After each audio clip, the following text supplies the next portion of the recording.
ஸ்ரீமத் பாகவதம் முதல் காண்டம் 12ஆம் அத்தியாயம். பரீட்சித் மகாராஜரின் பிறப்பு. பதம் 20. ஏஷதாதா ஷரண்யஸ்ச யதாஹி யௌஷி நரஷிபிஹி யசோ விதனீதா ஸ்வானாம் தௌஷ்யந்திரிவ யஜ்வனாம். மொழிபெயர்ப்பு பொருளுரை வழங்கியவர் அபர்ச்சனந்த பக்தி வேதாந்த சுவாமி பிரபுபாத், அகிலோலோ கிருஷ்ண பக்தி இயக்கத்தின் ஸ்தாபகாச்சாரியர். மொழிபெயர்ப்பு. இக்குழந்தை உஷீனர நாட்டைச் சேர்ந்த புகழ்பெற்ற சிபி சக்கரவர்த்தியை போல ஒரு கொடை வள்ளலாகவும் சரணடைந்தோரை காப்பவராகவும் இருப்பார். மேலும் துஷ்யந்த மகாராஜரின் புதல்வரான பரதரை போலவே இவரும் பரம்பரை பெயரையும் புகழையும் பரப்புவார். பொருளுரை. ஓர் அரசர் தானம் செய்தல், யாகங்களை செய்தல் மற்றும் சரணடைந்தோரை காத்தல் முதலான செயல்களால் புகழ் பெற்றவராகிறார். சத்திரிய அரசர் ஒருவர் சரணடைந்த ஆத்மாக்களுக்கு பாதுகாப்பு அளிப்பதில் பெருமைப்படுகிறார். ஓர் அரசரின் இந்த மனோபாவம் ஈஸ்வர பாவ அல்லது நியாயமான நோக்கத்துடன் பாதுகாப்பு அளிப்பதில் உள்ள உண்மையான சக்தி என்று அழைக்கப்படுகிறது. பகவத்கீதையில் பகவான் ஜீவராசிகள் தம்மிடம் சரணடைய வேண்டும் என்றும் அவர்களுக்கு தாம் எல்லா பாதுகாப்பையும் அளிப்பதாகவும் உறுதியளிக்கிறார். பகவான் சர்வசக்தி படைத்தவரும் உண்மையே பேசுபவரும் ஆவார். எனவே அவரது பக்தர்களை பாதுகாப்பதில் அவர் தவறுவதே இல்லை. பகவானின் பிரதிநிதியான அரசர் அனைத்திற்கும் துணிந்து சரணடைந்த ஆத்மாக்களை காக்கும் இதே மனோபாவத்தை பெற்றிருக்க வேண்டும். உஷீனர நாட்டு அரசரான சிபி மகாராஜன் யயாதி மகாராஜரின் ஒரு நெருங்கிய நண்பராவார். இவரால் சிபி மகாராஜனுடன் சொர்க்கலோகங்களுக்கு செல்ல முடிந்தது. சிபி மகாராஜன் தான் இறந்ததும் மாற்றப்படவிருக்கும் சொர்க்கலோகத்தை பற்றி அறிந்திருந்தார். இந்த சொர்க்கலோகத்தை பற்றி மகாபாரதத்தில் ஆதி பர்வம் 96:6-9 வர்ணிக்கப்பட்டுள்ளது. சிபி மகாராஜன் மிகச்சிறந்த கொடைவள்ளல் என்பதால் அவர் பெற்ற சொர்க்கலோக பதவியை யயாதிக்கு கொடுத்துவிட விரும்பினார். ஆனால் யயாதி அதை ஏற்றுக்கொள்ளவில்லை. யயாதி அஷ்டகருடனும் அவரை போன்ற மற்ற பெரும் ரிஷிகளுடனும் சொர்க்கலோகத்திற்கு சென்றார். சொர்க்கத்திற்கு செல்லும் வழியில் ரிஷிகள் சிபியை பற்றி விசாரித்ததால் யயாதி சிபியின் புண்ணிய செயல்களை பற்றிய விளக்கத்தை கொடுத்தார். சிபியின் வழிபாட்டிற்குரியவரான யமராஜரின் அரச சபையில் அவரும் ஒரு உறுப்பினர் ஆவார். பகவத்கீதையில் உறுதி செய்யப்படுவதைப் போல தேவர்களை வழிபடுபவர்கள் தேவர்களின் லோகங்களுக்கு செல்கின்றனர். யாந்தி தேவ விரதா தேவான். எனவே சிபி மகாராஜனும் அக்குறிப்பிட்ட கிரகத்தில் மிகச்சிறந்த வைஷ்ணவ அதிகாரியான யமராஜரின் ஒரு சகாவாவார். அவர் மண்ணுலகில் வாழ்ந்தபோது சரணடைந்த ஆத்மாக்களை காப்பவர் என்றும் கொடைவள்ளல் என்றும் புகழப்பட்டார். ஒருமுறை சொர்க்கராஜன் ஒரு கழுகின் உருவத்தையும் அக்னிதேவன் ஒரு புறாவின் உருவத்தையும் ஏற்றனர். கழுகால் விரட்டி செல்லப்பட்ட புறா சிபி மகாராஜரின் மடியில் அடைக்கலம் புகுந்தது. கழுகு அரசரிடமிருந்து புறாவை பெற விரும்பியது. அரசரும் கழுகை பார்த்து தான் வேறு மாமிசம் தருவதாக கூறி புறாவை கொல்ல வேண்டாம் என கேட்டுக்கொண்டார். கழுகு அரசரின் திட்டத்தை ஏற்றுக்கொள்ளவில்லை. ஆனால் பிறகு புறாவின் எடைக்கு சமமான மாமிசத்தை அரசர் தனது உடலிலிருந்து வெட்டி தர வேண்டும் என்று முடிவாயிற்று. புறாவிற்கு சம எடை கொண்ட மாமிசத்தை அரசர் தனது உடலிலிருந்து வெட்டி எடுக்க தொடங்கினார். ஆனால் எவ்வளவு சதையை வெட்டினாலும் அந்த மாயப்புறாவே பாரமாக இருந்தது. பிறகு அரசர் புறாவுக்கு ஈடாக தம்மையே தராசு நிறுத்துவதைக் கண்ட தேவர்கள் அவரிடம் திருப்தி அடைந்தனர். சொர்க்கராஜனும் அக்னிதேவனும் தங்களது சொரூபங்களை வெளிப்படுத்தி அரசரை வாழ்த்தினர். தேவரிசி நாரதரும் கூட சிபி மன்னரை வாழ்த்தினார். சிபி மகாராஜர் அவரது ராஜ்யத்தில் உள்ள மனிதர்களின் திருப்திக்காக சொந்த மகனையே தியாகம் செய்தார். இவ்வாறாக கொடையிலும் பாதுகாப்பளிப்பதிலும் பரீட்சித் மகாராஜன் ஒரு 2வது சிபியாக இருப்பார் என்று எதிர்பார்க்கப்படுகிறது. தௌஷ்யந்தி பரத. சரித்திரத்தில் பல பரதர்கள் உள்ளனர். இவர்களுள் பகவான் ஸ்ரீராமரின் சகோதரரான பரதன், ரிஷப மகாராஜரின் புதல்வரான பரதன் மற்றும் துஷ்யந்த மகாராஜரின் புதல்வரான பரதன் ஆகியோர் பிரபலமானவர்களாவர். இம்மூன்று பரதர்களும் பிரபஞ்சம் முழுவதிலும் பிரபலமானவர்களாக இருந்தனர். இந்த மண்ணுலகம் ரிஷப மகாராஜனின் மகனான பரத மகாராஜனின் காரணத்தால் பாரதம் அல்லது பாரத வருஷம் என்று அழைக்கப்படுகிறது. ஆனால் துஷ்யந்தருடைய மகனின் ஆட்சியில்தான் இந்நிலம் பாரதம் எனப்படுகிறது என்று சிலர் கருதுகின்றனர். ரிஷப மகாராஜனின் மகனான பரதனின் ஆட்சியால் தான் பாரத வருஷம் என்னும் பெயரை இந்நிலம் பெற்றுள்ளது என்று நாம் நம்புகிறோம். அவரது ஆட்சிக்கு முன் இந்நிலம் இலாவர்த்த வருஷம் எனப்பட்டது. ஆனால் ரிஷபரின் மகனான பரதனுக்கு முடிசூட்டப்பட்டதுடன் இந்நிலம் பாரத வருஷம் என்று புகழப்பட்டது. இருப்பினும் துஷ்யந்த மகாராஜனின் மகனான பரதன் எந்த விதத்திலும் குறைந்தவர் அல்ல. இவர் புகழ்பெற்ற அழகியான சகுந்தலையின் மகனாவார். துஷ்யந்த மகாராஜன் காட்டில் சகுந்தலையின் காதல் வலையில் வீழ்ந்தார். இதனால் பரதன் பிறந்தார். இதன் பிறகு கன்வ முனிவரின் சாபத்தால் மகாராஜன் தனது மனைவி சகுந்தலையை மறந்து போனார். குழந்தை பரதன் அவரது தாயால் காட்டில் வளர்த்து வரப்பட்டார். பிள்ளை பிராயத்திலேயே அவர் மிகவும் சக்தி படைத்தவராக இருந்ததால் சிறு குழந்தைகள் நாய் பூனைகளுடன் விளையாடுவதைப் போலவே சிறு வயதிலேயே பிள்ளை பிராயத்திலேயே அவர் மிகவும் சக்தி படைத்தவராக இருந்ததால் சிறு குழந்தைகள் நாய் பூனைகளுடன் விளையாடுவதைப் போலவே காட்டிலுள்ள யானை சிங்கங்களை எதிர்த்து அவற்றுடன் அவர் சண்டை செய்வார். சிறுவன் பெயரளவேயான அக்காலத்து டார்சனை விட அதிக சக்தி படைத்தவராக இருந்ததால் காட்டிலுள்ள ரிஷிகள் அவரை சர்வதமனன் அல்லது அனைவரையும் அடக்கி ஆளக்கூடியவர் என்று அழைத்தனர். பரத மகாராஜனை பற்றிய முழு விவரம் மகாபாரதத்தின் ஆதி பருவத்தில் கொடுக்கப்பட்டுள்ளது. பாண்டவர்கள் அல்லது குருக்கள் துஷ்யந்த மகாராஜனின் மகனான புகழ்பெற்ற பரத வம்சத்தினரின் பாண்டவர்கள் அல்லது குரு வம்சத்தினர்கள் துஷ்யந்த மகாராஜனின் மகனான புகழ்பெற்ற பரத மகாராஜனின் வம்சத்தில் பிறந்தவர்கள் என்பதால் சில சமயங்களில் பாரத என்று அழைக்கப்படுகின்றனர். ஏஷதாத்தாத் சரண்யஸ்ச யதா ஹி ஔஷி நரசிபிஹி யசோவிதநீதா ஸ்வானாம் தௌஷ்யந்தீரிவ யஜ்வனாம். இக்குழந்தை விசீனரை நாட்டைச் சேர்ந்த புகழ்பெற்ற சிபி சக்கரவர்த்தியைப் போல ஒரு கொடைவள்ளலாகவும் சரணடைந்தோரை காப்பவராகவும் இருப்பார். மேலும் துஷ்யந்த மகாராஜனின் புதல்வரான பரதனைப் போலவே இவரும் பரம்பரை பெயரையும் புகழையும் பரப்புவார். இங்க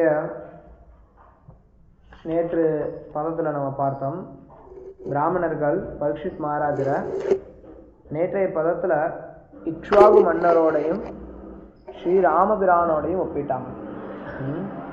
நேற்றைய பதத்தில் நம்ம பார்த்தோம், கற்றறிந்த பிராமணர்கள் கூறினர், பிரித்தாவின் புதல்வரே, இக்குழந்தை பிறப்பெடுக்கும் அனைவரையும் பராமரிப்பதில் மனுபுத்திரனான இக்ஷ்வாகு மன்னனைப் போல இருப்பார். பிராமண கொள்கைகளை பின்பற்றுவதில், குறிப்பாக வாக்குறுதிகளை காப்பாற்றுவதில் இவர் தசரத மகாராஜரின் புதல்வரும் பரமபுருஷனுமான ஸ்ரீராமபிரானைப் போலவே இருப்பார் அப்படின்னு முந்தின பதத்தில் சொல்லப்பட்டது. இக்ஷ்வாகு மன்னருக்கும் ராமபிரானுக்கும் பரீட்சித் மகாராஜ் ஒப்பிடப்பட்டார் முந்தைய பதத்தில்.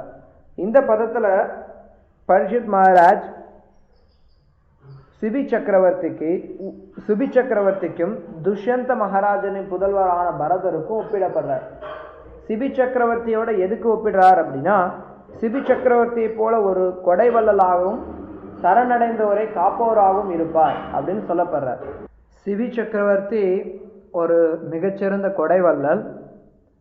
அது மட்டும் இல்லாமல் அவர்கிட்ட யார் சரணடைகிறாங்களோ அவங்கள காப்பாற்றக்கூடியவராக இருந்தார். சிபி மன்னருடைய புகழ் ரொம்ப அதிகமானது, நிறைய எல்லாருக்கும் தெரிந்தது தான் சிபி சக்கரவர்த்தியினுடைய கதை. ஸ்ரீல பிரபுபாதர் இங்கே சிபி மன்னருடைய வள்ளல் தனத்தையும் இங்கே சுருக்கமாக சொல்கிறார். சிபி மகாராஜர் எந்த அளவுக்கு அவர் மிகச்சிறந்த கொடை வள்ளலாக இருந்தார், எந்த அளவுக்கு தன்னை சரணடைந்தவரை காப்பாற்றக்கூடியவராக இருந்தாருங்கிறது நம்ம பார்க்கலாம். யாராவது பொதுவாக யாராவது தானம் பண்ணுறாங்க அப்படின்னா தனக்கு என்ன இருக்கோ தனக்கு வச்சுப்பாங்க. தனக்கு மிஞ்சினது தான் தானம் தர்மம் அப்படின்னு சொல்லி ஒரு பழமொழி இருக்கு, அது பழமொழி கிடையாது, எனவே அது வந்து ஒரு வகையான பழக்கத்துல இருக்கக்கூடிய தனக்கு மிஞ்சிதான் தானமும் தர்மமும். ஆனா நான் அது அந்த காரணத்தினால நிறைய மக்கள் பார்த்தீங்கன்னா அவங்க கிட்ட என்ன அதிகமா இருக்கோ அதுதான் வந்து அவங்க வந்து தானம் பண்ணுவாங்க. அதுவும் அவங்க கிட்ட அவங்களுக்குன்னு ஏதாவது ஒரு வசதி கிடைச்சிருச்சு அப்படின்னா அதை வந்து தானம் பண்றதுக்கு முயற்சி பண்ண மாட்டாங்க. அவங்க கிட்ட ஏதாவது பெரிய ராஜ்யமோ ஏதோ ஒன்று கிடைச்சிருச்சு அப்படின்னா அதை வந்து தானம் கொடுக்கறதுக்கு பெருமைப்பட மாட்டாங்க. அப்படி யாராவது தனக்கு இருக்கக்கூடிய வசதியை தானம் பண்ணாங்க அப்படின்னா அவங்க வந்து புகழப்படுறாங்க. இயற்கையாகவே நம்ம பார்க்கலாம், ஆன்மீகத்தில் அப்படிங்கிறது மட்டும் இல்லாமல் பௌதிகத்திலே வந்து யாராவது அவங்களுக்கு இருக்கக்கூடிய அவங்களுக்கு கிடைச்ச ஒரு வாய்ப்பை, அவங்களுக்கு கிடைச்ச ஒரு பெரிய பதவியை, அவங்களுக்கு கிடைச்ச ஒரு பெரிய செல்வத்தை அவங்க வந்து மற்றவங்களுக்கு கொடுத்துட்டாங்க அப்படின்னா அவங்க வந்து புகழப்படுறாங்க.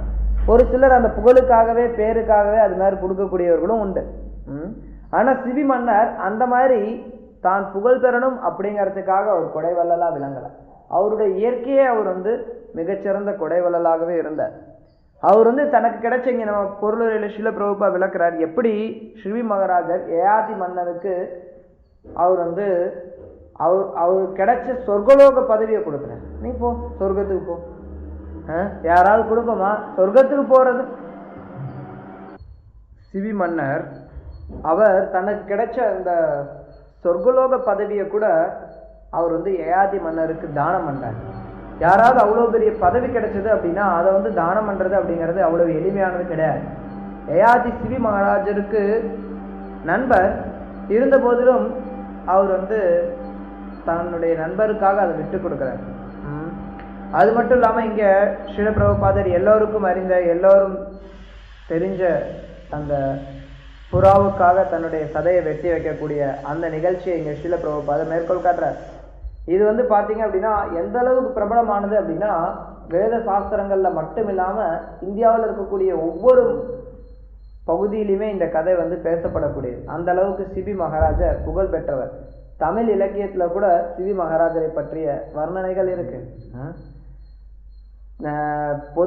பெரும்பாலும் பார்த்தீங்க அப்படின்னா தமிழ் இலக்கியத்தில் ஒரு சில விஷயங்கள் தான், வேத சாஸ்திரங்கள் இருக்கக்கூடிய ஒரு சில விஷயங்கள் தான் தமிழ் இலக்கியத்தில் கொடுக்கப்பட்டிருக்கு. நம்ம பார்க்கலாம், அதிகமான இந்த உபநிஷத்துகளோ இந்த மாதிரியான தத்துவபூர்வமான விளக்கங்களோ தமிழ் இலக்கியத்தில் இருக்கிறத நம்ம பார்க்கல. அதே மாதிரி பல கதைகள் எதெல்லாம் எந்த கதைகள் எல்லாம் புராணங்களில் கொடுக்கப்பட்டிருக்கோ அந்த கதைகள் எல்லாமே எல்லா கதைகளும் தமிழ் இலக்கியத்தில் இருக்கிறது நம்ம பார்க்க முடியாது. ஒரு சில கதைகள் அந்த கதைகளுடைய தமிழ் வடிவத்தில் கொடுக்கப்பட்டிருக்கும். உதாரணத்துக்கு பார்த்தீங்கன்னா ராமாயணத்தில் சொல்லப்படக்கூடிய பல கதைகள் வந்து கம்ப ராமாயணத்தில் கொடுக்கப்பட்டிருக்கு. அது ரெண்டாவது விஷயம். ஆனால் நிறைய கதைகள், இப்போ உதாரணத்துக்கு பரீட்சித் மகாராஜரை பற்றிய கதைகள் தமிழ் இலக்கியத்தில் இல்லை. இருக்கலாம், ஒருவேளை வெள்ளி பாரதத்தில் இருக்கலாம், முடிவில் தெரியல, நான் படித்ததில்லை. ஆனால் பெரும்பாலும் இதை வந்து நம்ம பார்க்க முடியாது, தமிழ் இலக்கியத்தில் நீங்கள் பார்க்க முடியாத விஷயங்களாக இருக்கும். ஆனால் சிவி மகாராஜரை பற்றி தமிழ் இலக்கியத்திலையும் கொடுக்கப்பட்டது. அவர் அந்த அளவுக்கு புகழ்பெற்ற ஒரு கொடைவள்ளலாக விளங்கினார். இங்கே ஸ்ரீல பிரபுபா சொல்றார், எப்போ வந்து அந்த புறா இங்கே வந்து யார் புறா வந்து அக்னியா? ஓகே, அக்னி வந்து புறாவினுடைய உருவை ஏற்று வரார். இந்திரன் கழுகினுடைய உருவத்தில் வரும். ஸோ அந்த புறா மன்னர் கிட்ட தஞ்சம் அடையுது, என்னை காப்பாத்துங்க, என்னை வந்து கழுகு விரட்டுது, என்னை காப்பாத்துங்க அப்படின்னு. ஸோ என்னை காப்பாத்துங்க அப்படின்னு சொல்லி தஞ்சம் அடைஞ்சதையும் மன்னர் அந்த புறாவுக்காக தன்னையே கொடுக்க முன் வர. இதுதான் ஒரு சத்திரியனுடைய அழகு. சத்திரியன் யார் ஒருத்தர் தங்கிட்ட சரணடைஞ்சிட்டாங்களோ அவங்களை காப்பாற்றக்கூடியவன் சத்திரியன். ஸ்ரீல பிரபுபா பொருளுரையினுடைய ஆரம்பத்தில் சொல்றார், அது ஒரு சத்திரியனுடைய அவசியமாகுது. அவனுக்கு வந்து மிகவும் முக்கியமானது. யார் ஒருத்தர் அந்த சத்திரியன் கிட்ட சரணடைகிறாங்களோ அவன் எதிரியாகவே இருந்தா கூட அவனை வந்து மன்னிச்சு அவனை ஏற்றுக்கொள்ளக்கூடியது ஒரு சத்திரியனுடைய பாவம், அவனுடைய சுபாவமா இருக்கணும். ஸ்ரீல பிரபுபா இங்க பொருளுரையை கொடுக்கிறார், ஒரு சத்திரியனானவன் ஈஸ்வர பாவத்தோட செயல்படணும். பகவான் கிருஷ்ணர் கீதையிலையும் சொல்றார், ஒரு சத்திரியனுடைய தன்மைகள்ல ஒன்று வந்து ஈஸ்வர பாவம். ஈஸ்வரா அப்படின்னா நான் தான் கட்டுப்படுத்தக்கூடியவர் அப்படிங்கிற ஒரு எண்ணம். அதே சமயத்துல பகவத்கீதையில இன்னொரு இடத்துல பகவான் கிருஷ்ணர் சொல்றார், ஈஸ்வரோகம் அகம்போகி. அது வந்து ஒரு அசுரருடைய தன்மைன்னு சொல்றார். ஈஸ்வர பாவம் அது வந்து ஒரு சத்திரனுடைய தன்மைன்னு சொல்றார். அதே சமயத்துல தன்னையே கட்டுப்படுத்தக்கூடியவனா நினைக்கிறது வந்து ஒரு அசுரனுடைய பாவம்னு சொல்றார். அப்ப அது அசுரனுடைய ஒரு கட்டுப்படுத்தக்கூடிய நிலையில் இருக்கக்கூடிய ஒரு சத்திரியன் அப்ப அசுரனுக்கு சமமானவன் ஆயிடுறானா, இல்ல எல்லா சத்திரியர்களும் அசுரர்கள் ஆயிடுறாங்களா? கிடையாது. எப்படி இதை புரிஞ்சுக்கிறது? ஒரு சத்திரியன் ஈஸ்வர பாவத்தோட செயல்படணும் அப்படிங்கறது எப்படி புரிஞ்சுக்கிறது? எங்க ஸ்ரீல பிரபுபாதர் அந்த தன்னுடைய பொருளுரையில அதுக்கான அழகான விளக்கத்தை கொடுக்கிறார். ஒரு சத்திரியன், நேற்று நம்ம பார்த்தோம் எப்படி வந்து ஒரு சத்திரியனானவன், ஒரு மன்னனானவன் முழுமுதற் கடவுள் பகவான் கிருஷ்ணருடைய பிரதிநிதியா செயல்படணும் அப்படிங்கறத பத்தி நம்ம நேற்று பார்த்தோம் இல்லையா? நேற்று நம்ம பார்த்தோம் மன்னனானவன் கிருஷ்ணருடைய பிரதிநிதியா செயல்படணும் அப்படின்னு. ஸோ கிருஷ்ணருடைய பிரதிநிதியா செயல்படணும் அப்படின்னா கிருஷ்ணருடைய பணி என்னவோ அந்த செயல்கள் எல்லாமே மன்னன் செய்யணும்னு சொல்லி நேற்று பார்த்தோம். அது என்னெல்லாம் கிருஷ்ணருடைய செயல்கள்? சாதுக்களை காப்பாற்றுறது, அதாவது பக்தர்களை காப்பாற்றுவது, துஷ்டர்களை அழிக்கிறது, தர்மத்தை நிலைநாட்டுறது. இந்த மூன்றும் கிருஷ்ணருடைய திருப்பணிகள். இந்த மூன்று பணிகளை கிருஷ்ணருடைய பிரதிநிதியா செயல்படக்கூடிய மன்னன் நிறைவேற்ற. இன்னொரு விதத்துல சொல்லணும் அப்படின்னா மன்னனும் இந்த மூன்று நிகழ்ச்சிகளை நிறைவேற்றக்கூடிய காரணத்தினால மன்னன் வந்து கிருஷ்ணருடைய பிரதிநிதியா கருதப்படும். அதே கருத்து தான் இங்கேயும் வருது. கிருஷ்ணர் மட்டுமே ஈஸ்வரா, வேற யாருமே ஈஸ்வரர் கிடையாது. ஏக்கல ஈஸ்வர கிருஷ்ணா, அவர் மட்டும்தான் ஈஸ்வரா. கிருஷ்ணர் ஒருத்தர் மட்டும்தான் கட்டுப்படுத்தக்கூடியவர், வேற யாரும் கட்டுப்படுத்தக்கூடியவர் கிடையாது. உலகத்துல பார்த்தா பல நேரங்கள்ல நம்ம சொல்லுவோம் எத்தனையோ கட்டுப்படுத்தப்படக்கூடியவர்கள் இருக்காங்க, அவங்கள முதன்மையானவர் கிருஷ்ணர்னு சொல்லி நம்ம பார்க்கலாம். பிரம்ம சங்கீதையில பிரம்மதேவர் சொல்றார், ஈஸ்வர பரம கிருஷ்ணர், கட்டுப்படுத்தக்கூடியவர்கள முதன்மையானவர் கிருஷ்ணர்னு அவர் சொல்றார். அதுவும் ஒரு விதத்துல ஏற்றுக்கொள்ளக்கூடியது. கிருஷ்ணர் வந்து பல நேரங்கள்ல பரமேஸ்வரா அப்படின்னு வர்ணிக்கப்படுறார். கிருஷ்ணர் கட்டுப்படுத்தக்கூடியவர்கள தலைவரானவர், கட்டுப்படுத்தக்கூடியவர்கள முதன்மையானவர், அவர்கள உச்சமானவர் அப்படின்னு அழைக்கப்படுறார். இருந்தாலும் உண்மையில சொல்ல போனா கட்டுப்படுத்தக்கூடியவர் அப்படின்னா அவர் ஒருத்தர் தான், ஏக்கல ஈஸ்வரா, ஒரே ஒரு ஈஸ்வரா தான் இருக்க முடியும். பல ஈஸ்வரர்கள் இருக்க முடியாது. ஏன்னா பல ஈஸ்வரர்கள் இருக்கிறது சாத்தியம் இல்லை. இன்னொரு விதத்துல சொல்லணும் அப்படின்னா பல ஈஸ்வரர்கள் கட்டுப்படுத்தக்கூடியவர்கள் பல பேர் இருக்காங்க அப்படின்னு நம்ம சொன்னோம்னா அதனுடைய பொருள் என்னன்னா அந்த கட்டுப்படுத்தக்கூடியவர்கள் எல்லாரும் மேல இருக்கக்கூடிய அந்த பரம ஈஸ்வரர் பகவான் கிருஷ்ணர் அவருடைய கட்டுப்பாட்டின் கீழே கட்டுப்படுத்தக்கூடியவர்களா இருக்காங்க. புரியுதா? பொதுவா இந்த பரமேஸ்வரா ஈஸ்வரா இந்த பெயர் வந்து சிவபெருமானோட ஒப்பிடப்படக்கூடியது வழக்கம். நிறைய பேர் வந்து வெளியில ஈஸ்வரா அப்படின்னா உடனே அவங்க நினைக்கக்கூடியது சிவபெருமான தான் நினைப்பாங்க, பரமேஸ்வரா அப்படிங்கறதும் சிவபெருமான தான் நினைப்பாங்க. ஆனா அது வந்து இந்த பௌதிக உலகத்துக்குள்ளார மட்டும், இந்த பௌதிக உலகத்தினுடைய எல்லா செயல்களையும் கட்டுப்படுத்தக்கூடியவரா சிவபெருமான் விளங்குறார். சிவபெருமான் அவர் இந்த பௌதீக சக்திக்கு பொறுப்பாளியான இந்த பௌதிக சக்தி, இந்த ஜட உலகம் மொத்தமே வந்து துர்காவினுடைய கட்டுப்பாட்டில் இருக்கு. அந்த துர்கைக்கு பொறுப்பாளியா இருக்கிறனால அல்ல, அந்த துர்கையை கட்டுப்படுத்தக்கூடியவரா இருக்கிறனால, ஏன்னா துர்கையினுடைய கணவரா செயல்படுறார் சிவபெருமான். அந்த துர்கையை கணவனா இருக்கக்கூடிய காரணத்தினால துர்கையை கட்டுப்படுத்துறார். இந்த மொத்த ஜட உலகத்தையும் கட்டுப்படுத்தக்கூடியவர் துர்கை. அந்த துர்கையை கட்டுப்படுத்தக்கூடிய காரணத்தினால சிவபெருமான் பரமேஸ்வரர்னு அழைக்கப்படுறார். ஆனா அந்த துர்கையானதும் சரி சிவபெருமானும் சரி யாருடைய கண்காணிப்பின் கீழே இருக்காங்க, யாருடைய கட்டுப்பாட்டின் கீழே இருக்காங்க அப்படின்னா கிருஷ்ணருடைய கட்டுப்பாட்டின் கீழே இருக்காங்க. கிருஷ்ணர் கீதையில சொல்றார், மயா தக்ஷேன பிரகிருதி சூயதேஷ சராச்சரம் ஹேத்து நானேன கௌந்தேயா ஜெகத் விபரிவர்த்தி. மயா தக்ஷேன பிரகிருதி, என்னுடைய பார்வையிலேயே நான் பிரகிருதி எல்லாத்தையும் செயல்படுத்துறேங்கிற கிருஷ்ணர். அப்படி பிரகிருத்தியை பார்க்கறதுனாலே அது எல்லாமே உருவெடுக்கும். அப்ப என்ன, கிருஷ்ணர் வந்து பிரகிருத்தியை கட்டுப்படுத்துற. கிருஷ்ணர் கீதையில சொல்றார் இன்னொரு இடத்துல,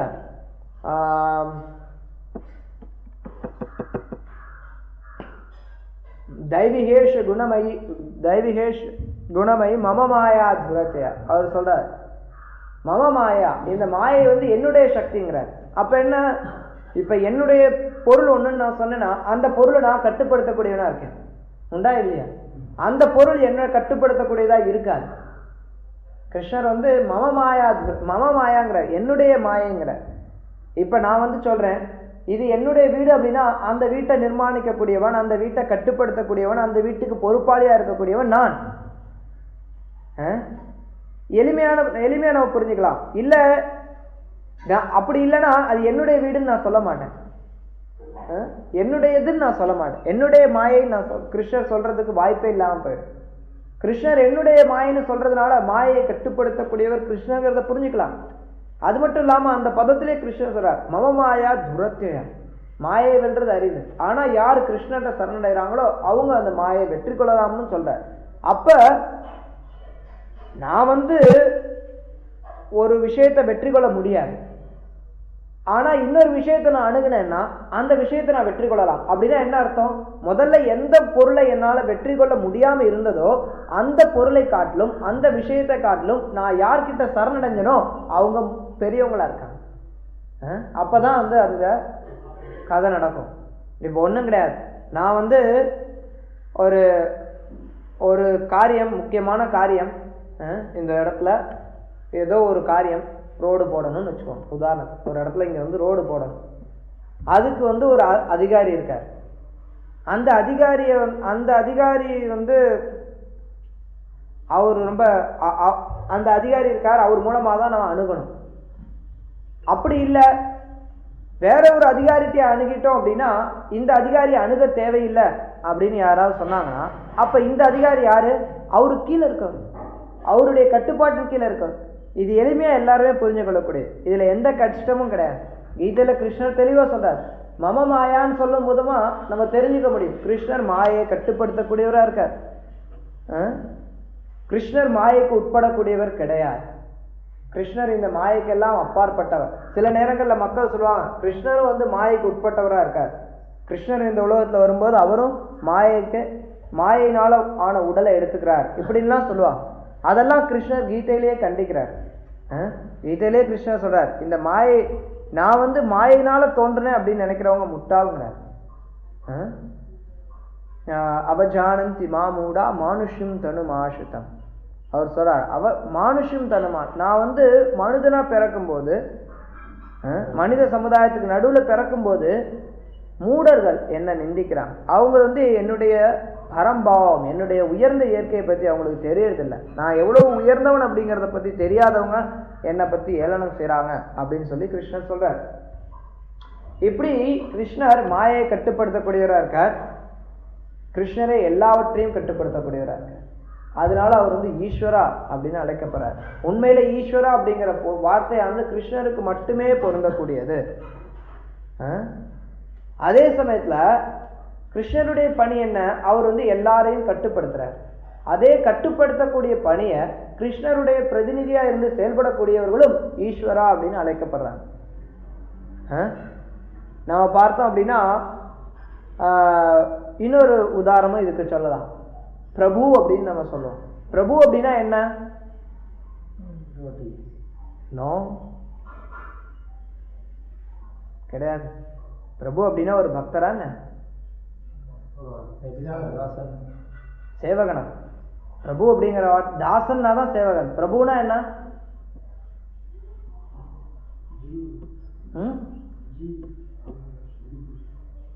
பிரபு அப்படின்னா என்ன? பகவானை குறிக்கக்கூடியது. பிரபு அப்படின்னா எஜமானர். பிரபு அப்படிங்கிற சொல் பகவானை குறிக்கக்கூடியது. மகாபிரபு சைத்தன்ய மகாபிரபு பகவான் சைத்தன்யர் மகாபிரபு அப்படின்னு அழைக்கப்படுறார். பிரபு உண்மையில அவர் ஒருத்தர் தான் பிரபு, நம்ம வேற யாரும் பிரபு கிடையாது. ஆனா அந்த பகவானுடைய செயலை தாங்கி யார் செயல்படுறாங்களோ இல்ல யார பகவான் தனக்கு சமமா கருதுறாங்களோ அவங்களும் பிரபு அப்படின்னு அழைக்கப்படுறாங்க. ஆனா உண்மையில நம்ம யாரும் பிரபு கிடையாது. பிரபு அவர் ஒருத்தர் தான்.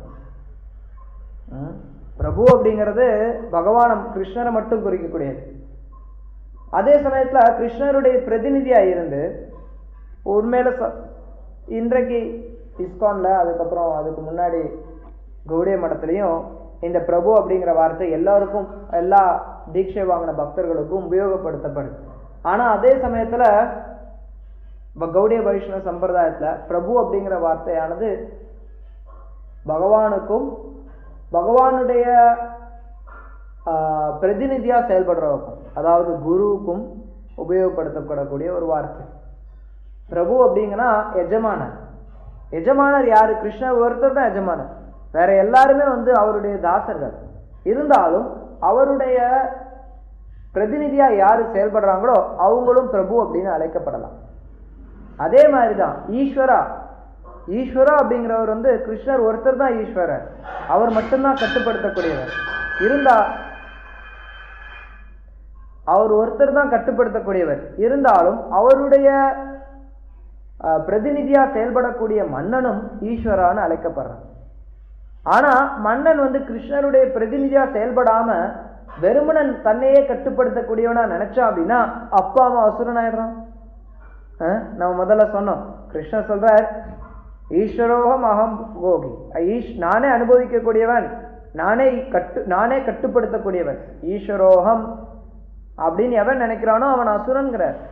அதே சமயத்துல ஈஸ்வர பாவம் சத்திரியனுடைய ஒரு சுபாவமாகவும் சொல்லப்படும். ஏன்னா அந்த சத்திரியன் பகவான் கிருஷ்ணருடைய பிரதிநிதியா செயல்படுறான். எப்ப அந்த சத்திரியன் பகவான் கிருஷ்ணருடைய பிரதிநிதியா செயல்படுறானோ அப்ப அவனுடைய ஈஸ்வர பாவம் ஏற்றுக்கொள்ளப்படக்கூடியது. எப்போ ஒரு சத்திரியன் கிருஷ்ணருடைய பிரதிநிதியா இல்லாம நானே கட்டுப்படுத்துறேன்னு நினைக்கிறானோ அப்ப அவனுடைய அந்த ஈஸ்வர பாவம் அசுரத்தனமா மாறிடுது. இதுதான் அதுல இருக்கக்கூடிய வேற்றுமை. அததான் ஸ்ரீல பிரபுபாத் இங்க விளக்குறார் தன்னுடைய பொருளுரையில. அவர் சொல்றார் ஈஸ்வர பாவா அப்படிங்கிறது உண்மையில பாதுகாப்பு அளிப்பதில் இருக்கக்கூடிய சக்தியை குறிக்கக்கூடியது. ஏன்னா பகவானுடைய தன்மை என்ன? ஈஸ்வரர் அப்படின்னா கட்டுப்படுத்தக்கூடியவர்ங்கிறது மட்டும் இல்லாம யார் அவங்க கிட்ட வராங்களோ அவங்கள பாதுகாக்கக்கூடியவர், அவங்களுக்கு தஞ்சம் அளிக்கக்கூடியவர். பகவான் கீதையில சொல்றார் யார் என்கிட்ட சரணடைகிறாங்களோ அவங்கள நானே பராமரிக்கிறேங்கிற. 12வது அத்தியாயத்துல சொல்றார் நானே அவங்கள இந்த சம்சார சமுத்திரத்திலிருந்து விடுவிக்கக்கூடியவனா நானே பொறுப்பெடுத்துக்கிறேங்கிற. மாசுச்சகங்கிறார் 18வது அத்தியாயத்துல, நீ என்கிட்ட சரணடைஞ்சிரு, நான் எல்லாத்தையும் பாத்துக்கிறேன், பயப்படாத, கவலைப்படாத, வருத்தப்படாத, எதை பத்தி நீ யோசிக்க தேவையில்லை. கிருஷ்ணர் நமக்கு உறுதி கொடுக்கிறார். அர்ஜுனன் கிட்ட சொல்றார் என்னுடைய பக்தன் என்றுமே தவறுவதில்லை, என்றுமே அவன் வீழ்ச்சி அடையறதில்லை அப்படின்னு சொல்லி நீ பிரகடனம் பண்ணு, எல்லாருக்கும் அறிவிப்பாயாகங்கிற. நமே பக்த பிரணஷத்தைங்கிற. ஏன்னா பக்தன் கிருஷ்ணர் கிட்ட எப்பவுமே தஞ்சமடைஞ்சிருக்கான். பக்தன் கிருஷ்ணர் கிட்ட எப்பவுமே தஞ்சமடைஞ்சிருக்கக்கூடிய காரணத்தினால பக்தனை எப்பவுமே பகவான் பராமரிக்கிறதுக்கு பாதுகாக்கிறதுக்கு அவரும் உறுதி கொண்டார். பக்தன் கிருஷ்ணர் கிட்ட தஞ்சமடையல அப்படின்னா கிருஷ்ணர் அவனை காப்பாற்றணும் அப்படிங்கிற அவசியம் அவருக்கு கிடையாது. இருந்தாலும் கிருஷ்ணர் காப்பாற்றுறாரு எல்லா ஜீவனையும். குறிப்பா யார் ஒருத்தர் கிருஷ்ணர் கிட்ட தஞ்சமடைகிறாங்களோ அவங்களுக்கு தனிப்பட்ட முறையில அவர் பராமரிக்கிறார். கிருஷ்ணருடைய சக்திகள் இருக்கு. கிருஷ்ணருடைய சக்திகள் யோகமாயா மகாமாயா, 2 சக்திகள் இருக்கு. மகாமாயா அப்படிங்கிறது இந்த ஜட சக்தி, யோகமாயா அப்படிங்கிறது கிருஷ்ணருடைய ஆன்மீக சக்தி. யார் கிருஷ்ணர்கிட்ட சரணடைகிறாங்களோ அவங்கள கிருஷ்ணர் தன்னுடைய யோகமாயை கொண்டு பராமரிக்கிறார். யார் கிருஷ்ணர்கிட்ட சரணடையிலையோ அவங்கள கிருஷ்ணர் தன்னுடைய மகாமாயை கொண்டு பராமரிக்கிறார். ஆக மொத்தம் பராமரிக்கக்கூடியவர் கிருஷ்ணர் ஒருத்தர் தான். அவர் மட்டும்தான் எல்லாருடைய விருப்பங்களையும் பூர்த்தி செய்யறார். நம்ம முன்னாடி பார்த்தோம், நேற்றோ முந்தானத்தோ பார்த்தோம். நம்ம கட்டோபனிஷத்துல இருந்து முந்தானத்தை நம்ம பார்த்தோம். அங்க சொல்லப்படுது நித்யோ நித்யானாம் சேத்தன சேத்தனானாம் ஏகோ பகுனாம் யோ வித்ததாதிகாமாம். ஏகோ பகுனாம், அந்த ஒரு முதலாளி அவர் எல்லாருடைய காமத்தையும் எல்லாருடைய விருப்பத்தையும் பூர்த்தி பண்றார். அவன் ஆன்மீகவாதியா இருந்தாலும் சரி, பௌதிகவாதியா இருந்தாலும் சரி, அல்லது அவன் முக்தி பெற்ற ஜீவனா இருந்தாலும் சரி, கட்டுண்ட ஜீவனா இருந்தாலும் சரி, எல்லாரையும் காப்பாற்றக்கூடியவர் கிருஷ்ணர் தான், எல்லாரையும் பராமரிக்கக்கூடியவர் கிருஷ்ணர் தான். ஆனா வேறுபாடு என்ன அப்படின்னா, யார் ஒருத்தர் முக்தி பெற்ற ஜீவன்களா இருக்கிறாங்களோ அவங்கள கிருஷ்ணர் தன்னுடைய யோகமாயை கொண்டு பராமரிக்கிறார். யார் கட்டுண்ட ஜீவன்களா இருக்காங்களோ அவங்கள கிருஷ்ணர் தன்னுடைய மகாமாயை கொண்டு பராமரிக்கிறார். கீதையில சொல்றார் மகாத்மானஸ்து மாம் பார்த்தா தெய்வீம் பிரகிருதி மாசுதம். யார் மகாத்மாக்களோ, யார் என்னுடைய பக்தர்களோ, அவங்க வந்து தைவியம் பிரகிருதி, உயர்ந்த பிரகிருதியில தஞ்சம் அடைஞ்சிருக்காங்க, உயர்ந்த பிரகிருத்தினுடைய பாதுகாப்புல இருக்காங்கிறார். இதுல இருந்து நம்ம தெரிஞ்சுக்கலாம், நம்ம வந்து கிருஷ்ணருடைய உயர்ந்த பாதுகாப்புக்கு கீழே போகணும்.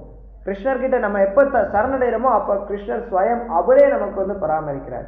கிருஷ்ணர் சொல்றார் கீதையில, எனக்கு நான் வந்து யாரையும் வேறுபடுத்தி பார்க்கறது கிடையாது. சமூகம் சர்வபூதேஷு நமே தேசி ஸ்தின பிரியா.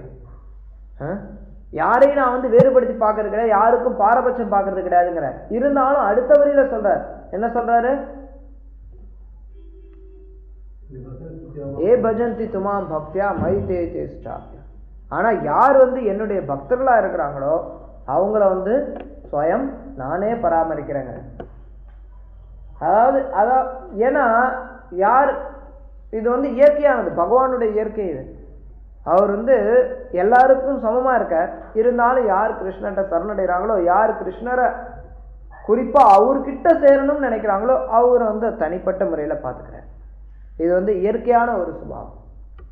அதுதான் வந்து கிருஷ்ணர் செய்றார்.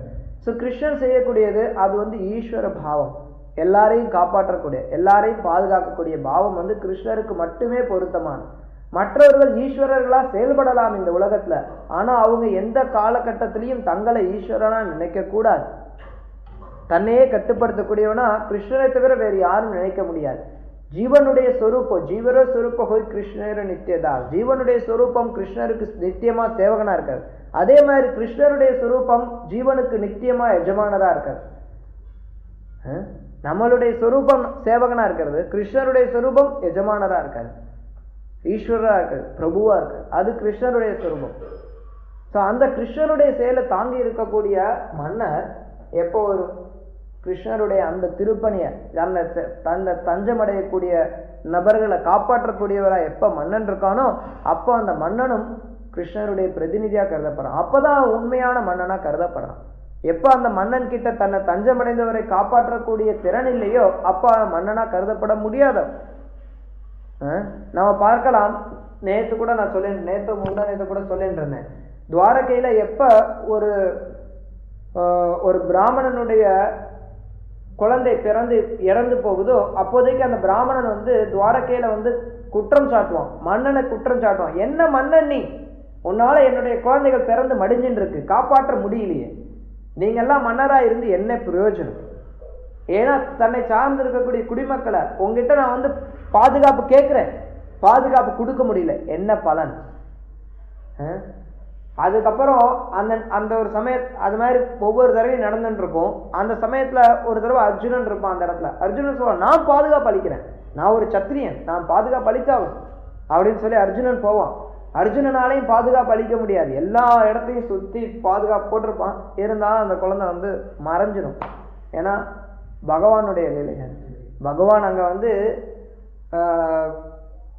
அர்ஜுனனை கூட்டிக்கிட்டு வைகுண்டம் போகணும்னு விருப்பப்பட்டார். அதனால அந்த குழந்தை மறைஞ்சு போகுது. அப்ப அந்த பிராமணன் சொல்றான், இது வந்து நீ என்ன பெரிய அர்ஜுனன் காண்டீவம்லாம் வச்சிருக்க, என்ன பிரயோஜனம் உனக்கு? நீ சத்திரியன்னு சொல்லிக்க என்ன பிரயோஜனம்? உன்னால நான் சரணடைஞ்ச உங்ககிட்ட, உன்னால என்னை காப்பாற்ற முடியல, என்ன பிரயோஜனம்? ஒரு சத்திரியனுக்கு வந்து அது ரொம்ப அவமானம். முறையான ஒரு சத்திரியனுக்கு அவங்கிட்ட சரணடைஞ்ச யாரையாவது காப்பாற்ற முடியல அப்படின்னா அது மிகப்பெரிய ஒரு அவமானமா அவன் கருதும். அதனாலதான் பார்த்தோம்னா எதிரிகளே சரணடைஞ்சிட்டாங்க அப்படின்னா விட்டுடுவாங்க. யாரும் வந்து சரணடைஞ்ச எதிரிகளை வந்து கொல்ல மாட்டாங்க. ஆனா சத்திரியனுடைய இன்னொரு சுபாவம் என்னன்னா, என்றைக்கும் அவன் சரணடைய மாட்டான். நீங்க பாத்தீங்கன்னா ஒரு சத்திரியன் வந்து இன்னொரு சத்திரியன் கிட்ட என்றைக்கும் சரணடைய மாட்டான். ஆனா அப்படி சரணடைஞ்சா அப்படின்னா அந்த சத்திரியன் அவனை ஏற்றுக்கொள்வான். இதுதான் வந்து மன்னர் பற்றிய விஷயங்கள். இங்க அந்த மாதிரி சரணடைந்தவரை காப்பாற்றக்கூடியவரா மிகச்சிறந்த கொடைவல்லலா விளங்கினார் சிபி சக்கரவர்த்தி. அந்த சிபி சக்கரவர்த்தியினுடைய புகழ் உலகமும் பரவி இருந்தது. அத்தகைய மன்னரை போலவே பரீட்சித் மகாராஜனும் கொடைவல்லலா விளங்குவார். அவரும் தன்னை வந்து சரணடைந்தவரை காப்பாற்றக்கூடியவரா இருப்பாருன்னு நம்ம பார்க்கிறோம். அதுக்கு உதாரணம் என்ன நம்ம பார்க்க முடியுது? பரீட்சித் மகாராஜ் கலிபுருஷன் வந்து அவர்கிட்ட சரணடைஞ்சாங்க. அந்த கலிபுருஷனையும் காப்பாற்றினார். கலிபுருஷனை முதல்ல கொல்ல வந்தார், இருந்தாலும் கலிபுருஷன் பரீட்சித் மகாராஜ் சரணடைஞ்சனால பரீட்சித் மகாராஜ் அவரை காப்பாற்றினார். அதை நம்ம பின்னாடி பார்க்கிறோம். அப்புறம் இங்க இன்னொரு உதாரணம், இன்னொரு நபர் ஒப்பிடப்பட்டிருக்கார். அவர் யாருன்னா துஷ்யந்த மகாராஜரின் புதல்வரான பரதர். இங்க ஸ்ரீல பிரபுபா தன்னுடைய பொருளை விளக்குறார். 3 பரதர்கள் இருந்தாங்க. ஒன்று ராமபிரானுடைய தம்பி பரதர், அது எல்லாரும் அறிந்தது. பரதர் ராமருக்காக எந்த அளவுக்கு அவர் ராஜ்யத்தை விட்டு ராமரை போலவே வசித்தார், ராமருடைய பாதுகையை வச்சு அவர் ஆட்சி பண்ணார். இப்படி ராமருடைய பெருந்தன்மைகள் எல்லாரும் அறிந்ததுதான். அப்புறம் பார்த்தோம் அப்படின்னா ரிஷபதேவருடைய மகன் பரதர். ரிஷபதேவருடைய மகன் பரதருடைய பெயர்ல தான் இன்னைக்கு இந்த நாடு பாரதம்னு அழைக்கப்படும். உண்மையில சொல்ல போனா இந்த நாடு மட்டுமில்லை, இந்த உலகம் மொத்தம் பாரத வருஷம் அப்படின்னு அழைக்கப்படும்.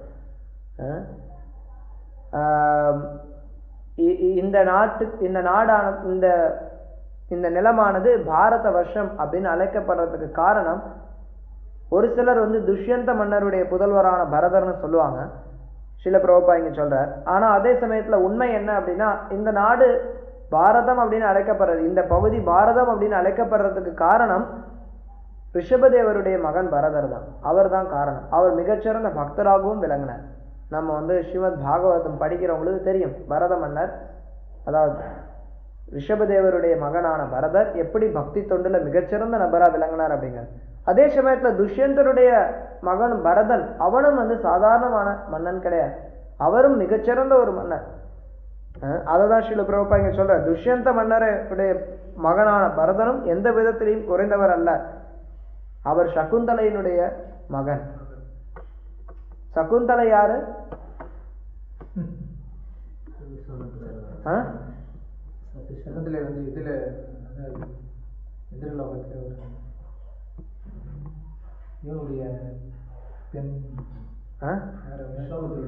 விஸ்வாமித்திரருக்கும்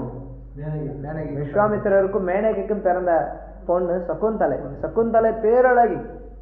சகுந்தலையினுடைய அழகுல மயங்கி துஷ்யந்த மன்னர் மயங்கினது காரணத்தினால பிறந்தவர் தான் பரதன். பரதருடைய வம்சத்துல தான், இந்த பரதருடைய வம்சம் தான் குரு வம்சம் அல்லது பாரத வம்சம். இந்த மொத்த பரம்பரையும் வருது. பரதருடைய வம்சம், அதுக்கப்புறம் பரதருடைய ஆரம்பத்துல இருந்தா அந்த துஷ்யந்த மன்னருடைய புதல்வரான பரதர் மூலமா தான் இந்த பாண்டவ வம்சம் மொத்தமும் வருது. பாண்டவர்கள் எல்லாரும் வராங்க, குரு வம்சம் மொத்தமும் வருது. இந்த குரு வம்சத்தினுடைய மூத்தவரா, எல்லாரையும் விட மூத்தவரா, எல்லாரையும் விட பழைய நபரா, பெரியவரா கருதப்படக்கூடியவர் துஷ்யந்த மன்னருடைய மகன் பரதன். அதனாலதான் அது இங்கே ஒரு சுட்டி காட்டுறார். இவர் பரம்பரை புகழை காப்பாற்றக்கூடியவராக இருப்பார் பரீட்சித் மகாராஜ். பரீட்சித் மகாராஜ் அவர் எப்படி துஷ்யந்த மன்னருடைய மகன் பரதர் அந்த பரம்பரையினுடைய மூத்த உறுப்பினரா இருக்காரோ, அவரை போலவே புகழ் பெற்றவரா விளங்குவார். நம்ம பார்க்கலாம். அதே மாதிரி பரீட்சித் மகாராஜ் உண்மையிலேயே தன்னுடைய பரம்பரையினுடைய புகழை காப்பாற்றக்கூடிய மிகச்சிறந்த ஒரு மன்னராக விளங்கினார். இதுவும் ஒரு சத்திரியனுக்கு அவசியம். ஒரு சத்திரியன் தன்னுடைய பரம்பரையின் புகழை காப்பாற்றக்கூடியவனா இருக்கணும். அவன் அந்த பரம்பரைக்கு எக்காலம் கொண்டும் அவன் இழுக்கு அவப்பேர் உண்டு பண்ணக்கூடாது. அது அவனுடைய முக்கியமான கடமை.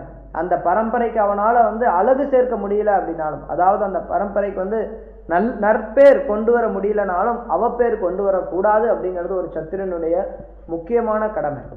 அதையும் அதுவும் யுதிஷ்ட மகாராஜருடைய ஒரு எண்ணமா இருந்தது. இவன் நம்மளுடைய பரம்பரைக்கு தகுந்த ஒரு நபரா இருப்பாரா அப்படின்னு இந்த குழந்தை.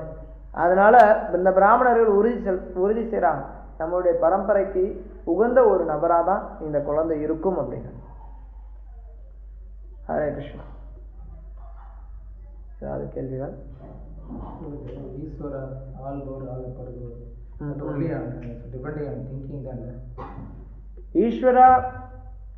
ஆள்பவர் ஆளப்படுபவர், அது நம்மளுடைய மனோபாவத்துல மட்டும்தானே இருக்கு, நம்ம நினைக்கிறதுல மட்டும்தானே இருக்காங்க. ஒரு விதத்துல சொல்லலாம், இருந்தாலும் நம்ம சொன்னாலும் சொல்லாட்டியும் எப்படி பார்த்தாலும் ஒரே ஒருத்தர் தான் ஈஸ்வரன், கிருஷ்ணன் மட்டும்தான். வேற யாரும் ஈஸ்வரர்கள் கிடையாது. மற்றவங்க வேற ஒருத்தருடைய பார்வையில ஈஸ்வரா இருக்கலாம், ஆனா வேற யாரும், கிருஷ்ணனை தவிர வேற யாரும் தங்களை ஈஸ்வரரா கருத முடியாது, கருதக்கூடாது. பல பேர் கருதுறாங்க, ஆனா அது வந்து அசுர சுபாவமாயிடும். நானே கட்டுப்படுத்தக்கூடியவன், எனக்கு மேல யாரும் கிடையாது. பார்க்கலாம் நம்ம ஹிரண்யகசிபு வந்து நம்ம ஒரு உதாரணமா கொடுக்குறோம். ஆனா இன்னைக்கு இருக்கக்கூடியவங்க நிறைய பேர் எல்லாருமே ஹிரண்யகசிபுவா தான் இருக்காங்க. எனக்கு மேல என்ன யாரு கட்டுப்படுத்துறது? நான் தான் பெரியவன், என்னை யாரு கட்டுப்படுத்த, என்னை யாரும் கட்டுப்படுத்த முடியாது அப்படின்னு நினைக்கிறாங்க. ஆனா ஒவ்வொரு க்ஷணமும் அவங்க எல்லாரும் கட்டுப்படுத்தப்பட்டு தான் இருக்காங்க.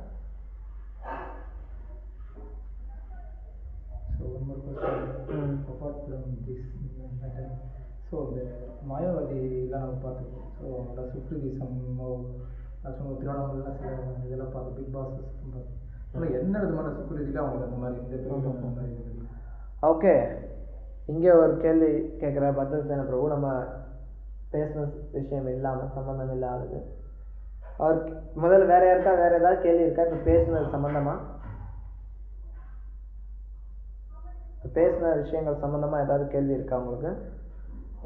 சரி, அவர் கேட்குற இந்த மாயாவாதிகள் அவங்க வந்து நிறைய பேர் ரொம்ப புகழ் பெற்று விளங்குறாங்க. இந்தியாவில் பார்த்தீங்கன்னா சொல்கிறதுக்கு இதுவே இல்லை. எத்தனையோ பேர், எத்தனையோ அவங்கள பின்பற்றக்கூடியவங்க நிறைய பேர் இருக்காங்க. இந்தியா முழுக்க பல பேர் இருக்காங்க. நம்ம வந்து இவர் தான் நம்ம சொல்ல வேண்டிய அவசியம் கிடையாது. அது என்ன காரணத்தினால அவங்க அவ்வளோ புகழ் பெற்றவர்களாக விளங்குறாங்க? எப்படி அவங்களுக்கு இவ்வளவு சுக்குருத்தி கிடைக்குது? இது வந்து சுக்குருத்தி கிடையாது, இது துஷ்குருத்தி. ஏன்னா கிருஷ்ணன் சொல்றார் கீதையில, சுக்குருத்தி அப்படின்னா யார் ஒருத்தர் சுக்குருத்தி உடையவர்களோ அவங்க வந்து சுக்குருத்தினர்கள் அழைக்கப்படுறாங்க. யாருக்கு வந்து சுக்குருத்தி இருக்கோ அவங்க வந்து சுக்குருத்தினர். அப்படி யார் வந்து சுக்குருத்தினரா இருக்கிறாங்களோ அவங்க கிருஷ்ணர்கிட்ட சரணடைவாங்க. கிருஷ்ணன் சொல்றார் கீதையில, என்ன சொல்றார்? 4 விதமான மக்கள் என்கிட்ட சரணடைறாங்க. என்ன பதம்? யாருக்கு ஸ்லோகம் தெரியும்?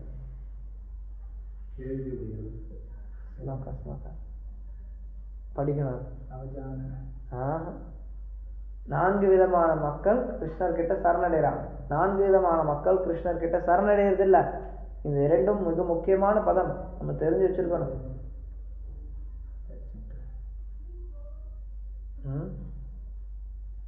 எனிவே நான் சொல்ல மாட்டேன், இப்ப நீங்க படிங்க, படிச்சு தெரிஞ்சுக்கோங்க கிருஷ்ணன் என்ன சொல்றாரு. அதுல ஒரு பதத்துல கிருஷ்ணர் சொல்றார், இந்த 4 விதமான மக்கள் சுக்ருத்தினர்கள்னு சொல்றார். அவங்க சுக்ருத்தி உடையவர்கள்னு. இன்னும் 4 வகையான மக்கள் துஷ்கிருத்தினர்கள்னு சொல்றார். யாரு கிருஷ்ணர்கிட்ட சரணடையிலையோ அவங்க துஷ்கிருத்தினர்கள். அவங்களுக்கு வந்து சுக்ருத்தியே கிடையாது. அவங்களுக்கு உண்மையில சுக்ருத்தி இருந்தது அப்படின்னா அவங்க கிருஷ்ணர்கிட்ட சரணடைவாங்க. யாரு கிருஷ்ணர்கிட்ட சரணடையிலையோ அவங்க துஷ்கிருத்தினர்கள். இந்த 2 பிரிவு தான் இருக்க முடியுமே ஒழிய வேற பிரிவு இருக்க முடியாது. அந்த துஷ்கிருத்தினர்கள்ல பல வகைகள் கிருஷ்ணா சொல்றார். துஷ்கிருத்தினர்கள் வந்து மூடர்கள், மாயினால் அறிவு கவரப்பட்டவர்கள், அசுரர்கள், மனிதர்கள்ல கடைநிலையோர். இப்படி 4 வகையான மக்கள் இருக்காங்க கிருஷ்ணர்கிட்ட சரணடைறதுல. ஸோ இந்த நபர்கள் எல்லாம் துஷ்கிருத்தினர்களை தான் சேருவாங்க. நீங்க வேற மாதிரி கேள்வி கேட்கலாம், இவங்களுக்கு என்ன சுக்குருத்தி கிடைச்சதுன்னு கேட்கறது பதில இவங்க என்ன காரணத்தினால, என்ன இவங்களுக்கு நன்மை செஞ்சாங்க, ஏதாவது புண்ணியம் செஞ்சாங்களா, என்ன காரணத்தினால இவங்க வந்தாங்க. உண்மையில அவங்களுக்கு சுக்குருத்தி இருந்ததுன்னா கிருஷ்ணர்கிட்ட சரணடையும். ஆனா அவங்க கிட்ட சுக்குருத்தி இல்லை, வேற ஏதோ ஒரு வகையான புண்ணியம் இருக்கு. அந்த புண்ணியம் இருக்கக்கூடிய காரணத்தால அவங்க வந்து அனுபவிக்கிறாங்க. அது மட்டும் இல்லாம ஒருத்தனுக்கு ஒரு சில குறிப்பிட்ட விஷயங்கள் அவனுக்கு கொடுக்கப்படுது, அதை அவன் தவறா உபயோகப்படுத்தி மேலும் பாவத்தை சேர்த்துக்கிறான். எல்லாமே இது வந்து எல்லாருக்கும் பொருந்தக்கூடிய. இன்னைக்கு நம்ம மன்னரை பத்தி பார்த்தோம். ஒருத்தன் ஏன் ஒரு மன்னரா வரான்? ஏன்னா அவன் முன்னாடி செஞ்ச ஒரு சில புண்ணிய செயல்கள்னால அவன் வந்து மன்னனா வரான். ஆனா அப்படி மன்னனா வந்ததுக்கு அப்புறம் அவன் அவனுடைய முறையான கடமையை செய்யலை அப்படின்னா அவன் அசுரன் ஆயிடுறான். அதே மாதிரி ஒரு சிலருக்கு ஏதோ அவன் தியானம் பண்றதுனாலயோ இல்லை ஏதோ ஒரு சில யோகம் பண்றதுனால, யோகமோ தியானமோ இல்லை பக்தியிலேயே கூட இதே விஷயம் பக்தியிலேயே நடக்கலாம். யோகத்தினாலேயோ தியானத்தினாலேயோ ஒருத்தர் வந்து ஒரு சில சக்திகளை பெறும்போது அந்த சக்திகளை கொண்டு அதை துஷ்பிரயோகம் பண்ணி தன்னையே கடவுள்னு விளம்பரப்படுத்திக்கிறான். இல்லை தன்னை பின்பற்றவரெல்லாம் தன்னை வழிபட செய்யறான், கிருஷ்ணரை வழிபடுறது. வழிபட சொல்றதுக்கு பதில் அதன் மூலமா அவன் வந்து அசுரன் ஆயிடுறான். இதே இன்னைக்கு சொன்னதே பொருந்தும், அவங்களுக்கும் பொருந்தும். ஒரு மன்னன் வந்து ஈஸ்வரன் அழைக்கப்படுறான். அதே மாதிரி ஆனா அந்த மன்னன் தன்னை எப்ப ஈஸ்வரனா நினைக்கிறானோ அப்ப அவன் அசுரன் ஆயிடுறான். அதே மாதிரிதான் இவங்களுக்கு ஏதோ ஒரு சில நற்செயலின் காரணத்தினால பல பேர் ஏதோ ஒரு சில யோக சித்திகளோ ஏதோ ஒரு சில விஷயங்கள் கிட்டுது. ஒரு சிலர் வந்து ஏதோ நோயை குணப்படுத்துறாங்க, அது பண்றாங்க, இது பண்றாங்க, ஏதோ சொல்றாங்க. இதெல்லாம் இருக்கலாம். ஒரு சிலர் உண்மையிலேயே குணப்படுத்தலாம், ஒரு சிலர் குணப்படுத்தாம வெளியில நாடகமும் நாடின்னு இருக்கலாம், எது வேணாலும் இருக்கலாம். அவன் குணப்படுத்தினாலும் சரி, குணப்படுத்தாம நாடகம் ஆடினாலும் சரி, எப்படி இருந்தாலும் சரி, அவன் வந்து அதை கொண்டு என்ன பண்றாங்கிறத நான் பார்க்கணும். அதை கொண்டு தன்னையே கடவுளா விளம்பரப்படுத்துறான், அதை கொண்டு அந்த சக்தியை துஷ்பிரயோகம் பண்றான். ஏதோ அவன் உண்மையிலே ஒருத்தனை வந்து அவன்கிட்ட நோய் இருக்கு, அந்த நோயை குணப்படுத்துறான் அப்படின்னா அது வந்து அவனுடைய யோக சித்திகள்ல ஒன்று. ஒருத்தன் வந்து எங்கேயோ ஒரு இடத்துல இருந்து ஒரு ஒரு விபூதி கொண்டு வரான் அப்படின்னா அது வந்து ஒரு யோக சித்திகள்ல ஒன்று. அது உண்மையிலேயே யோக சித்தியா இல்ல எங்கேயோ உள்ள மறைச்சிருந்து விபூதி கொடுக்குறாங்களாங்கிறது அது ரெண்டாவது விஷயம். அப்படியே உண்மையிலே கொடுத்தாலும் அது யோக சித்திகள்ல ஒன்று. அந்த யோக சித்தி அவன் செஞ்ச ஒரு சில யோகத்தின் பலனா அவனுக்கு சித்தி கிடைக்குது. ஆனா அந்த சித்தியை கொண்டு துஷ்பிரயோகம் பண்ணும்போது அவன் அசுரனா மாறினான். சாதாரண நபர்கள்ல கூட ஏற்றுக்கொள்ளவே முடியாது. அவங்க வந்து கிருஷ்ணர் 4 பேர் சரணடைய மாட்டாங்கன்னு சொல்றார். முட்டாள்கள், இவங்க முட்டாள்கள் கிடையாது, முட்டாள் பிரிவுல வரமாட்டாங்க. நராதவர்கள், அப்கோர்ஸ் ஒரு விதத்துல சொன்னா இவங்க முட்டாள்னு சொல்லலாம், இவங்களை நராதமான்னு சொல்லலாம். மாயா அபகிருத்த ஞானா அசுரர்கள் எப்படி வேணாலும் சொல்லலாம் இந்த மாயாவாதிகளை, இந்த ஏமாற்றக்கூடிய நபர்களை.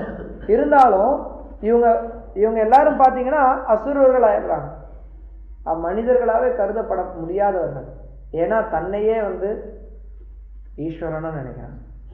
ஈஸ்வரோகம் அகம், நானே ஈஸ்வரோகம், நானே கட்டுப்படுத்தக்கூடிய, நானே கடவுள் அப்படின்னு நினைச்சாங்கன்னா அப்ப அசுரர்கள் தான். ஏதோ ஒரு சில காரணத்தினால முன்னாடி செஞ்ச யோக பலனாலே ஏதோ ஒரு சில யோக சித்தி கிடைச்சிருக்கலாம், அந்த சித்தியை துஷ்பிரயோகம் பண்றான். சிம்பிள்.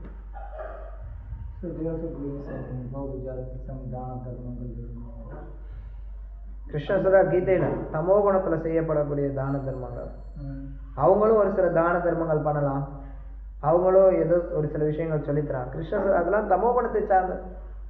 தமோ குணத்தை சார்ந்தது என்ன என்ன விளைவு கொடுக்கும்? அதோ கொஞ்சத்தி தாமசம், கீழே தான் கொண்டு போகும், நரகத்துக்கு தான் கொண்டு போகும். கிருஷ்ண சொல்ற பேருக்காக புகழுக்காக அந்த அது ரொம்ப அற்புதமான ஒரு அத்தியாயம். கிருஷ்ணர் ரொம்ப அழகா வர்ணிக்கிற யஜந்தே நாம யஜ்ஞா. கிருஷ்ணர் சொல்ற சும்மா பேரளவுல அவங்க வந்து யாகம் பண்ணுவாங்க, பேருக்காக யாகம் பண்ணுவாங்க, அதாவது பேருக்காக ஆன்மீக சேவை செய்வாங்க, பேருக்காக தானம் பண்ணுவாங்க. ஆனா அது எல்லாமே வந்து பிரயோஜனமே கிடையாது. உண்மையில ஒருத்த வந்து இந்த தர்மங்கள் எதையுமே, அதாவது ஒருத்த வந்து இந்த கட்டுப்பாடு விதிமுறைகளோ தான தர்மங்களோ, யாருக்கும் எந்த ஒரு தானமும் அளிக்காம, யாருக்கும் எந்த ஒரு நன்மையும் செய்யாம, மது மாமிசம் சூதாட்டம் பாலுறவு இப்படி எல்லாவற்றையும் செஞ்சுட்டு இருக்கிறவன் வந்து எவ்வளவோ சிறந்தவன். இந்த மாதிரி போலி நபர்களை கடவுள்னு நம்புறவனை காட்டலையும். புரியுதா? வெளியில பாக்குறதுக்கு இந்த போலி நபர்கள் வந்து இவங்களும் நல்லது செய்றாங்களே, இவங்க நல்லது செய்றாங்களே அப்படின்னு நினைக்கலாம். மற்றவனை காட்டின இவன் பரவாயில்லன்னு நினைப்பாங்க வெளியில இருக்கோம். ஆனா எப்போ ஒருத்தன் பக்தனுக்கு வந்து ஞானக்கண் இருக்கும் அப்ப புரிஞ்சுப்பான், இவன் கிருஷ்ணருக்கு சமமா கருதுறானே, இது எவ்வளவு பெரிய அபராதம், இது எவ்வளவு பெரிய மோசமா, எவ்வளவு தவறான ஒரு எண்ணம். இதை காட்டிலும் இவன் தண்ணி அடிச்சுக்கிட்டு இவன் எவ்வளவு பாவம் பண்ணாலும் அந்த பாவம் இந்த பாவத்தை விட கம்மி தான். மது மாம்சம் சாப்பிட்றதுங்கிற பாவம் வந்து வேற எவ்வளவு ஒரு சாதாரண நபரை கிருஷ்ணருக்கு சமமா நினைக்கிறத காட்டிலும் அதிகமான பாவம் கிடையாது. அது ரொம்ப பெரிய பாவம் கிருஷ்ணருக்கு சமமா யாரையாவது கிடைச்சது.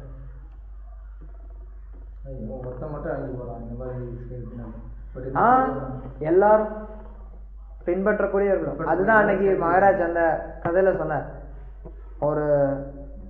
ஒரு பாம்பு எறும்பு அவன் செஞ்ச பாவத்தினால அந்த ஏமாற்றக்கூடிய குரு பாம்பான, அவனால ஏமாற்றப்பட சீடர்கள் எறும்பாகிறாங்க. அவங்க சீடர்கள் உயிரை பெற போறது கிடையாது. ஏன்னா நீ முட்டாளா இருக்கிறனால தான் இன்னொரு முட்டாளை தேர்ந்தெடுக்கிற. யோசிச்சு பார்க்கணும். யார் ஒருத்தர் நீ ஏமாற்றப்படணும், பிரபுபா சொல்றார், நீ ஒருத்தன் ஏமாற்றப்படணும்னு நினைக்கிறதுனாலதான் அவனுக்கு ஏமாற்றுறதுக்கு ஆள் கிடைக்கிறாங்க. ஏதோ மலிவா கிடைக்கணும், எங்க மலிவா கிடைக்கும் அலைகிறான். அப்படி மலிவா கிடைக்கும்னு அலையும் போது ஏமாற்றப்படுபவர்கள் தான் வருவாங்க. உண்மையான பொருளை தேடுறவங்க உண்மையான நபர்களை அடைய முடியும். மலிவான பொருளை தேடுறவங்க மலிவான நபர்களை தான் அடைவாங்க. அதே சமயத்துல மலிவான பொருளுக்கு தான் கிராக்கி நிறைய இருக்கும். அன்னைக்கு மகாராஜ் இன்னொரு உதாரணம் கொடுத்தார். ஒரு முயல் போய் புலிகிட்ட சொன்னது. அன்னைக்கு இருந்தீங்களா எல்லாரும்? உபன்யாசம் இருக்காரு மகாராஜ் திருவண்ணாமலையில. அப்ப சொன்னாரு மகாராஜ், ஒரு முயல் போய் புலிகிட்ட சொன்னதான், நான் ஒரு பெண் முயல் போய் பெண் புலிகிட்ட சொன்னதான், நான் வருஷத்துக்கு 2 தடவை கர்ப்பமாகிறேன், வருஷத்துக்கு 2 தடவை நான் குட்டி போறேன், ஒவ்வொரு தடவையும் 7-8 குட்டி போறேன். ஆனா நீ 2 வருஷம் 3 வருஷத்துக்கு ஒரு தடவை தான் கர்ப்பமாகிற, அதுவும் ஒரே ஒரு குட்டி தான் போறேன், நான் எவ்வளவு பெரிய ஆள் பத்தியா அப்படின்னு புலி சொன்ன. ஆமா, நீ வருஷத்துக்கு 2 தடவை குட்டி போடுற, நிறைய குட்டி போடுற, நான் 2 வருஷம் 3 வருஷம் ஒரு தடவை தான் குட்டி போடுறேன், ஆனா என் குட்டி புலி குட்டி அப்படின்னு. அது மாதிரிதான் எத்தனையோ பேர் இருக்கலாம், ஆனா பிரயோஜனம் கிடையாது. புலிக்குட்டிக்கு தான் மதிப்பு, பக்தர்களுக்கு தான் மதிப்பு. ஏமாற்றக்கூடியவங்களை பின்பற்றவங்க எவ்வளவு பேர் இருந்தாலும் அது பிரயோஜனம் கிடையாது. கிரந்தரா ஸ்ரீமத் பாகவதம் கி ஜெய், ஸ்ரீல பிரபுபாத் கி ஜெய்.